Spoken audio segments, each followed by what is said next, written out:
Hello, everyone. Thank you for tuning in today. I'm your host, Annie, and today we are starting our new series on PostgreSQL internals. Using PostgreSQL as one skill, understanding why it performs well or fails under pressure as another. Many developers work with it for years without touching the internals that determine how it behaves in production. So, to bridge that gap, we have started off this new series on PostgreSQL internals, and I have today Semab Tariq, who is going to focus on storage layout, processes, and memory architecture. So before I hand over the controls to Semab, I would like to go over the usual housekeeping items. This webinar is being recorded and the recording will be shared with you afterwards. If you have any questions throughout the session, please feel free to either use the Q&A box or the webinar chat, and we will respond to them at the end of the session. And that's it from my end. Over to Semab. All right. Thank you, Annie. Hi, everyone, and welcome. Thank you for joining us today. So over the next 40 or 45 minutes, we are going to open up Postgres and look at how it actually works on inside. To follow this discussion, you do not need to be a database expert. And also, if you have never touched Postgres in your life and you want to learn how it works internally, I think you are in the right, you are exactly in the right place for that. Well, in my opinion, learning Postgres internals is very important because most of the people treat their database like, you can say, a magic black box where they sent some data and data came back later, and nobody really knows what happens in between.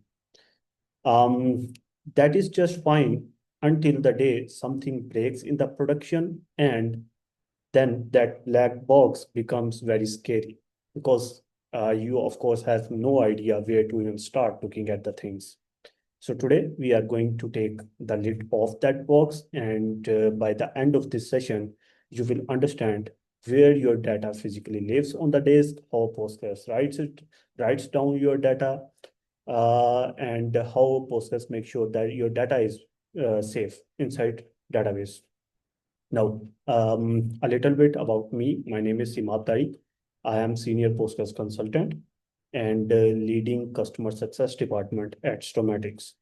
I am also an active member of Postgres Code of Conduct Committee. And my job is helping companies to run Postgres reliably for their most mission critical data. Along the way, my team and I have seen a lot of different things that go wrong in real production systems.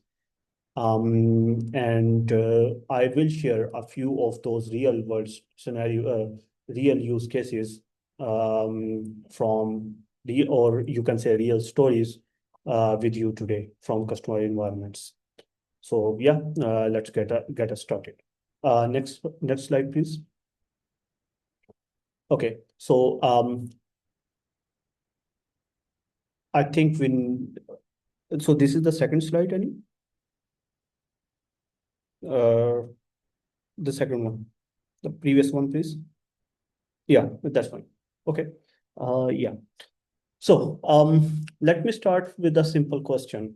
How many of you have ever used something every single day, completely dependent on it, and yet had no idea how it works inside? Maybe a car, a phone, an elevator.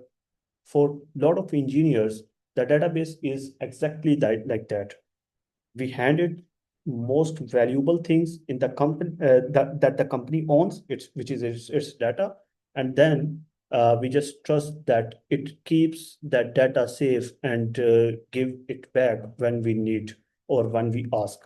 Most of the time, that trust is rewarded by the database, and everything just works, or everything just works or looks fine.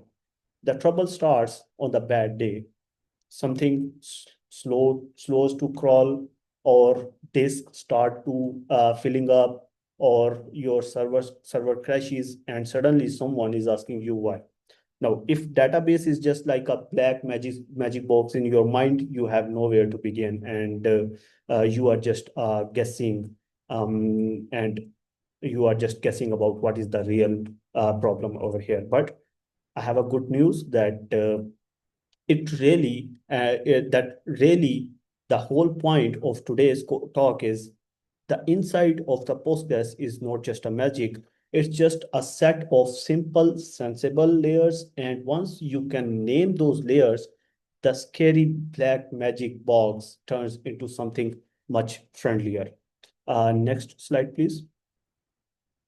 So, actually, this was the original plan for the today's talk. I plan to go through first logical structure, physical layout, then how Postgres to read write, and then I wanted to touch base on processes and memory. But when I was creating that slide deck, I realized that if I cover everything today, this will be